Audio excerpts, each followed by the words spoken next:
ಸನ್ಮಾನ್ಯ ಸುಭಾಷ್ ಪಾಟೀಲ್ ಅವರೇ, ಕೋಲ್ಕರ್ ಅವರೇ, ರೋಹಿತ್ ಕೊಪ್ಪರ್ ಅವರೇ, ಬಸಪ್ಪ ಬಂಗ್ಲಿ ಅವರೇ, ಅರ್ಬಾನ್ ವಿಧಾನಸಭಾ ಕ್ಷೇತ್ರ ಆಗತಕ್ಕಂಥ ಭಾರತೀಯ ಜನತಾ ಪಾರ್ಟಿ ಎಲ್ಲ ಮುಖಂಡರಿಗೆ, ಕಾರ್ಯಕರ್ತರಿಗೆ ಮತ್ತೊಂದು ಭಾರತೀಯ ಜನತಾ ಪಾರ್ಟಿ ಪರವಾಗಿ ವೈಯಕ್ತಿಕ ಮತ್ತೊಂದು ತಮಗೆಲ್ಲ ಸ್ವಾಗತ ಬಯಸುತ್ತಾ, ಸೊ ಈಗಾಗಲೇ PL2 ಇದ್ದಂತ ಆತ್ಮೀಯರ ವಿಚಾರ ಎರಡೂ ಅಂದ್ರೆ ರೋಹಿತ್ ಕೊಪ್ಪರ್ ಅವರು, ಸಂಜಯ್ ಪಾಟೀಲ್ ಅವರು, ಸುಭಾಷ್ ಪಾಟೀಲ್ ಅವರು ಎಲ್ಲರೂ ಯಾಕಂದ್ರೆ ಈ ವೋಟ್ ಅಂದ್ರೆ ಡಿಲೀಟ್ ಮಾಡೋದು ಅಥವಾ ಮತಪಟ್ಟಿಗೆ ತೆಗೆದು ಹಾಕೋದು ಯಾಕೆ ಮಾಡ್ಬೇಕಂದ್ರೆ ಎಲ್ಲ ಕಡೆ ಅಂದ್ರೆ ಒಂದ್ ಕಡೆ ಇದ್ದಾವ ಮತ್ತೊಂದ್ ಕಡೆ ಇರ್ತಾರೋ, ಮತ್ತೊಂದ್ ಗ್ರಾಮದಾಗ ಇರ್ತಾರೋ, ಅರ್ಬಾನ್ ಇರ್ತಾರೋ, ಬೆಂಗಳೂರಾಗ ಇರ್ತಾರೋ, ಅದಕ್ಕೆ ಒಬ್ಬರ ಮತ್ತೆ ನಮ್ಮ ಕ್ಷೇತ್ರದಾಗ ಅವ್ರು ವೋಟ್ ಉಳಿಸ್ಕೊಂಡ್ರೆ ಅನುಕೂಲ ಆಗ್ತದೆ. ಎಲ್ಲ ಕ್ಯಾನ್ಸಲ್ ಮಾಡ್ಕೊಂಡ್ರೆ ಚಲೋ ಆಗ್ತದೆ.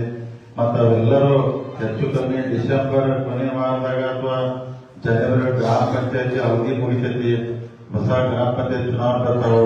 ನೀವೆಲ್ಲರೂ ಅಂದ್ರೆ ಅದಕ್ಕೆ ಈಗ ರೆಡಿ ಆಗಿ ಸಾಧ್ಯ ಆದಷ್ಟು ಎಲ್ಲ ಅದರ ಮತಪಟ್ಟಿಯಿಂದ ಯಾರು ಇಲ್ಲಲ್ಲ ಅವ್ರು ತೆಗೆದು ನೀವು ಯಾರದಾರ ಅಷ್ಟೇ ಇಟ್ಕೊಂಡ್ರೆ ನಿಮಗೂ ಅನುಕೂಲ ಆಗ್ತದೆ. ಗ್ರಾಮ ಪಂಚಾಯತಿ ಚುನಾವಣೆ ಮೊದಲು ಬರ್ತೈತಿ, ಆಮೇಲೆ ತಾಲೂಕ್ ಪಂಚಾಯತ್, ಜಿಲ್ಲಾ ಪಂಚಾಯತ್ ಬರ್ಬೋದು, ಆಮೇಲೆ APMC ಕಡೆಗೆ 28ರಾಗ MLA ಕೊಡ್ತಾರೆ. ಅದಕ್ಕೆ ಇದೊಂದು ಬಹಳ ಹುಷಾರಾಗಿ, ಯಾಕಂದ್ರೆ ನೋಡಿ ಬಿಹಾರದಾಗ 45ರಿಂದ 47 ಲಕ್ಷ ಮತವನ್ನ ತೆಗೆದ್ರ ಅವ್ರು. ಯಾಕಂದ್ರೆ ಎಲ್ಲ ಕಡೆ ಡಬಲ್ ಹಾಕೋದು. ಯಾಕಂದ್ರೆ ನಮಗೆ ಭಾರತ ಸಂವಿಧಾನದಾಗ ಬರೀ ಒಂದ ವೋಟ್ ಹಾಕ್ಬೇಕಂತ ಹಾಕೊಟ್ಟಾರ ನಮ್ಗೆ. ಅಂದ್ರೆ ಒಬ್ಬ 4-5 ಕಡೆ ಹಾಕಿದ್ರೆ ತಪ್ಪಾಗ್ತೈತೆ. ಅದಕ್ಕೆ ನೀವು ಎಲ್ಲರೂ ನಮ್ಮ ಕ್ಷೇತ್ರದಲ್ಲಿ BLA1 ಅದ್ರ ಕೊಪ್ಪದ BLA2 ಎಲ್ಲರೂ 281 ಬೂತ್ಗೆ ಒಬ್ಬೊಬ್ಬ ನೇಮಕ ಮಾಡಿದ್ವಿ. ಅವ್ರ ಹೆಸರು ಆಮೇಲೆ ಹೇಳ್ತಾರೋ. ನೀವೆಲ್ಲರೂ ಕುಂತ್ಕೊಂಡು ಬಹಳ ಹುಷಾರಾಗಿ ಜಲ್ದಿ ಮಾಡ್ರೆ ಅನುಕೂಲ ಆಗಿದೆ. ಮತ್ತೆ ನೀವು ನಿಷ್ಕಾಳಜಿ ಮಾಡಿ ತಪ್ಪಿಟ್ರೆ ಅಂದ್ರೆ ಮುಂದೆ ಮತ್ತೆ ಮಾಡಕ್ಕಾಗಲ್ಲ. ಹೆಚ್ಚಿನ ಜವಾಬ್ದಾರಿ BLA2 ಯಾರು ಆಗಿದ್ದೀರಿ ತಾವಲ್ಲಿ ಕೆಳಗಿದ್ದಂತ ನಮ್ಮ ಕಾರ್ಯಕರ್ತರು ಜನನೆಲ್ಲ ಕೂತ್ಕೊಂಡು ನಿಮ್ಮ ಬೂತ್ ಒಳಗೆ ಎಷ್ಟು ಮಂದಿ ಇದಾರು ಎಷ್ಟು ಇಲ್ಲ ನೋಡ್ಕೊಂಡು ನಾವು ಲಿಸ್ಟ್ ಮಾಡಿ ಆದಷ್ಟು ಲಿಸ್ಟ್ ಪ್ರಕಾರ ಫೈನಲ್ ಮಾಡ್ಬೇಕಂತ ತಮ್ಮಲ್ಲೆಲ್ಲ ನಾವು ವಿನಂತಿ ಮಾಡ್ಕೊತೀನಿ. ಬಹಳ ವಿಚಾರ ಅಂದ್ರೆ ಈಗಾಗಲೇ ಸಂಜಯ್ ಪಾಟೀಲ್ ಅವರು ಹೇಳಿ, ಯಾಕಂದ್ರೆ ನರೇಂದ್ರ ಮೋದಿ ಅವರು ಈ ದೇಶದ ಪ್ರಧಾನಮಂತ್ರಿ ಆದ ನಂತರ ದೇಶದ ಉನ್ನತ ಮಾಡಿ ಬೆಳೆಸುವಂತ ಪ್ರಾಮಾಣಿಕ ಪ್ರಯತ್ನ ಮಾಡ್ತಿರ್ತಾರೆ. ಆದ್ರೂ ರಾಜಕಾರಣದಾಗ ಟೀಕೆಗಳು ಟಿಪ್ಪಣಿಗಳು ಇದ್ದೇ ಇರ್ತಾವೆ. ವಿರೋಧ ಪಕ್ಷ ಟೀಕೆ ಮಾಡೋರನ್ನ ನೀವು ಯಾಕೆ ಮಾಡ್ತೀರಿ ತನ್ನಕ್ಕೆ ಬರೋದಿಲ್ಲ. ಈಗ ನಮ್ಮಲ್ಲೇನ ನಾವ್ ಎಷ್ಟೆಲ್ಲ ಒಳ್ಳೆ ಕೆಲಸ ಮಾಡಿದ್ರು ನಮಗೆ ಟೀಕೆ ಮಾಡೋರು ಇದ್ದೇ ಇರ್ತಾರೆ. ನೀವು ಯಾಕೆ ಟೀಕೆ ಮಾಡೋದನ್ನು ಹಕ್ಕು ನಮಗಿರಲ್ಲ. ಪ್ರಜಾಪ್ರಭುತ್ವ ವ್ಯವಸ್ಥೆಯಲ್ಲಿ ಟೀಕೆಗಳು ಬೇರೆ ಸಂಖ್ಯೆ ಇರ್ತಾವ. ಆದ್ರೆ ನಾವು ಎಷ್ಟು ಜನ ನಮ್ಗೇನೊಂದು ಗೆಲ್ಲಿಸ್ಕೊಂಡು ಸೇವಾ ಮಾಡಕ್ಕೆ ಅವಕಾಶ ಮಾಡಿಕೊಟ್ಟಿರ್ತಾವೆ. ಪ್ರಾಮಾಣಿಕವಾಗಿ ನಮ್ಮ ಜನಕ್ಕೂ ನಮ್ಮ ರೈತರಿಗೆ ತೊಂದರೆ ಆಗಲ್ಲ ನಾವು ಕೆಲಸ ಮಾಡ್ಕೊಂಡ್ರೆ ನಮ್ಗೆ ಅಧಿಕಾರ ಕೊಟ್ಟದ್ದು ಸಾರ್ಥಕ ಆಗ್ತೈತಿ. ಅದಕ್ಕೆ ಎಲ್ಲರೂ BLA2 ವಿಚಾರದಾಗ ಬಹಳ ಗಂಭೀರವಾಗಿ ಅತ್ಯಂತ ಕಳಕಳಿಯಿಂದ, ಯಾಕಂದ್ರೆ ನಮ್ಮೆಲ್ಲ ನಮ್ಮ ಮಂಡಲ ಅಧ್ಯಕ್ಷ ಮಾಧುರಿ ಶೆಟ್ಟಿ ಬರಬೇಕಾಯ್ತು, ಸೋಲಾಪುರ ಕಾರ್ಯಕ್ರಮ ಬರಕ್ಕಾಗಿಲ್ಲ.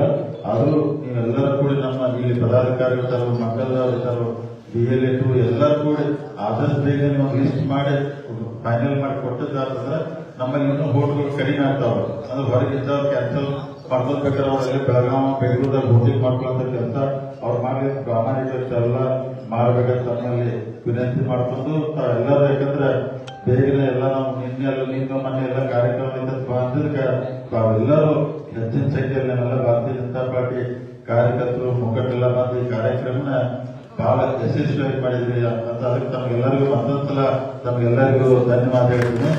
ಅದ್ರ ಜೊತೆಗೆ ನರೇಂದ್ರ ಮೋದಿ ಅವರು ಈ ದೇಶಕ್ಕೆ ಅವಶ್ಯಕತೆ ಐತೆ. ಯಾಕಂದ್ರೆ ಈ ದೇಶ ಇನ್ನೂ ಗಟ್ಟಿಯಾಗಿರ್ಬೇಕು. ದೇಶ ಎಷ್ಟು ಗಟ್ಟಿಯಾಗಿರ್ತೈತಿ ನಾವು ಜನ ಅಷ್ಟು ಗಟ್ಟಿಯಾಗಿರ್ತೀವಿ. ಅದಕ್ಕೆ ನರೇಂದ್ರ ಮೋದಿ ಅವರ ಸೇವೆ ಭಾರತ ದೇಶಕ್ಕೂ ಬಹಳ ಅವಶ್ಯಕತೆ ಇದೆ. ಅದಕ್ಕೆ ನಾವೆಲ್ಲರೂ ಕೂಡ ಅವ್ರನ್ನ ಇನ್ನೂ ಹೆಚ್ಚಿನ ಶಕ್ತಿ ಕೊಡುವಂತ ಕೆಲಸ ನಾವು ಹಳ್ಳಿ ಮಟ್ಟದಿಂದ ಮಾಡಿದ್ರೆ ದಿಲ್ಲಿ ಮಟ್ಟಕ್ಕೆ ಮುಟ್ತೈತಿ. ಆ ದೃಷ್ಟಿಯಲ್ಲಿ ನಾವೆಲ್ಲರೂ ಕೆಲಸ ಮಾಡ್ಕೊಂಡು ಹೋಗೋಣ. ಆಮೇಲೆ ಮುಂದಿನ ದಿನಮಾನದಲ್ಲಿ, ಯಾಕಂದ್ರೆ 2028ಕ್ಕೆ ಮತ್ತೆ ನಮ್ಮ ಕರ್ನಾಟಕ ರಾಜ್ಯದ ನಮ್ಮ ವಿಧಾನಸಭಾ ಚುನಾವಣೆ ಈಗಾಗಲೇ 2 ವರ್ಷ ಮುಗಿಯಾಕ ಬಂತು. 28ಕ್ಕೆ ನಮ್ಮ ಚುನಾವಣೆ ನೀವೆಲ್ಲ ನೋಡಾಕತ್ತೀರಿ. ಅಂದ್ರೆ ಹೆಚ್ಚು ಕಮ್ಮಿ ಯಾವ್ಯಾವ ರಾಜ್ಯದ ಚುನಾವಣೆಯಲ್ಲಿ ಬಿಹಾರದಲ್ಲಿ ಭಾರತೀಯ ಜನತಾ ಪಾರ್ಟಿ ಅಂದ್ರೆ NDA ಬರೋದಿಲ್ಲ ಅಂತಿದ್ರು. ಆದ್ರೂ ಹೆಚ್ಚಿನ ಬಹುಮತದಲ್ಲಿ ಭಾರತೀಯ ಜನತಾ ಪಾರ್ಟಿ ಸರ್ಕಾರ ಆಯ್ತು. ಅದಕ್ಕೆ 2028 ನಿಮ್ಮೆಲ್ಲರ ಆಶೀರ್ವಾದದಿಂದ 100ಕ್ಕೆ ನಮ್ಮ ಕರ್ನಾಟಕ ಭಾರತೀಯ ಜನತಾ ಪಾರ್ಟಿ ಸರ್ಕಾರ ಆಗೇ ಆಗ್ತೈತಿ. ಇಲ್ಲಿ 28ರ ಸರ್ಕಾರ ಆಗ್ತಂದ್ರೆ ಇನ್ನೂ ಒಳ್ಳೆ ಕೆಲಸ ನಮ್ಮ ಕ್ಷೇತ್ರ ಮಾಡುವಂತ ಪ್ರಾಮಾಣಿಕ ಪ್ರಯತ್ನ ನಾವು ಮಾಡ್ಕೊಂಡು ಅದಕ್ಕೆ ಸಂಜಯ್ ಪಾಟೀಲ್ ಹೇಳಿದ್ರೆ, ಯಾಕಂದ್ರೆ ಇಲ್ಲಿ ನಡೀತೈತಿ ಮಾಡೋದಿಲ್ಲ ಅಂದ್ರೆ ಅವ್ರು, ಯಾಕಂದ್ರೆ ಒಂದ್ ಸೈಡ್ ಐತಿ ಹಂಗೈತೆ ಅಂತ ಹೇಳಿ ಒಂದ್ ಸೈಡ್ ಐತಿ ಯಾವ್ದು ಕೆಲಸ ಬಿಡಾಕ ಮೈ ಮರಿಬೇಡ್ರಿ. ಒಂದ್ ಸೈಡ್ 2023ದಾಗ ವಿಠಲಗೌಡ ಫುಲ್ ಒಂದ್ ಸೈಡ್ ಐತೆ. 28ಕ್ಕೆ ನಾಟಕ ಮಾಡೋರು ಈಗ ಮಾಡತ್ತಾರೆ, ನಿಮ್ಗೆಲ್ಲ ಗೊತ್ತೈತೆ. ಯಾಕಂದ್ರೆ 28 ಚುನಾವಣೆ ನಮ್ಮಿಂದ ಉಪಕಾರ ತಗೊಂಡು ನಮ್ಮ ಅಧಿಕಾರ ತಗೊಂಡು ಈಗ ಎಲ್ಲ ಹೊಟ್ಟೆ ಕಿಸ್ ಮಾಡತ್ತಾರೆ. ಯಾರ್ಯಾರು ಮಾಡ್ತಾರೆ ಎಲ್ಲ ಗೊತ್ತೈತೆ. ನಾಟಕ ಮಾಡತ್ತರು ಮಾಡ್ಲಿ, ಅದಕ್ಕೆ 28 ಲೀಟರ್ ಇಲ್ಲಪ್ಪ ಆಗಿದ್ರೆ ದೊಡ್ಡ ತಿಳ್ಕೊಬಾರ್ದು. ಯಾಕಂದ್ರೆ ನಮ್ ಜೊತೆ ಇದ್ದವ್ರನ್ನ ಮೋಸ ಮಾಡುವಂತ ಲೆಕ್ಕ ಈಗ ಶುರು ಮಾಡಿದ್ದಾರೆ. ನಾನು ಎಲ್ಲ ನೋಡ್ಬೋದು ಗೊತ್ತಿಲ್ಲ, ನಾನು ಕನಸು ಗೊತ್ತಿಲ್ಲ. ಈಗ ನಮ್ ಜೊತೆ ಇನ್ನೇನ್ ಮಾಡ್ಬೇಕು, ಯಾರ ಜೊತೆ ಕೂಡ್ತಾರೋ, ಯಾರ ಜೊತೆ ಎಲ್ಲ ಗೊತ್ತಿದೆ. ಅದಕ್ಕೆ ನಾವೆಲ್ಲ ಈಗಿಂತ ತಯಾರಿ ಮಾಡ್ಕೊಂಡ 2028 ಚುನಾವಣೆ ಅವ್ರು ಏನ್ ಎಷ್ಟು ವಿರೋಧ ಮಾಡು, ಮತ್ತೊಂದ್ಸಲ ದೇವರ ಆಶೀರ್ವಾದ ನಿಮ್ಮ ಆಶೀರ್ವಾದ ಗೆದ್ದು ಮತ್ತೆ ಅದಕ್ಕೆ ಅವ್ರಿಗೆ ಸಂದೇಶ ಈಗ ಕೊಟ್ಟು ನಾವು. ಯಾಕಂದ್ರೆ ಯಾವ್ಯಾವ ದೇಶಗಳು ಹೊಂಟಿದಾರೋ ಏನೇನ್ ಮಾಡ್ತಾರೋ ಮೊದಲೆಲ್ಲ ಬಹಳ ಚಲೋ ಇದ್ದಾರೆ. ಈಗ ಒಂದು 5-6 ತಿಂಗಳಾಗ ಅವ್ರು ಏನಾಗೈತಿ ಗೊತ್ತಿಲ್ಲ ನನಗ. ಸೊ ಅಗದಿ ಒಂಥರ ಬಹಳ ಹೊಟ್ಟೆ ಕಿಚ್ಚು ಮಾಡ್ತಾರೆ. ನಾನಂತೆ ವೈಯಕ್ತಿಕವಾಗಿ ಯಾವ ವ್ಯಕ್ತಿಗೂ ಕೆಟ್ಟ ಮಾಡಲ್ಲ, ಯಾವ ಸಮಾಜಕ್ಕೂ ಕೆಟ್ಟ ಮಾಡಲ್ಲ. ಅದು ಕೆಲವೊಂದು ಮಾಡತ್ತಾರೋ ಮಾಡ್ಲಿ, ನಮ್ಮ ತಯಾರಿ ನಾವೆಲ್ಲ ಮಾಡ್ಕೊಂಡ ನಿಮ್ಮೆಲ್ಲರ ಆಶೀರ್ವಾದ, ದೇವರ ಆಶೀರ್ವಾದ ಮುಂದೆ ಎಲ್ಲ ಮಾಡೋಣ. ಅದಕ್ಕೆ ನಾವು ಯಾರು ಕೆಟ್ಟ ಮಾಡೋದು ಬೇಡ.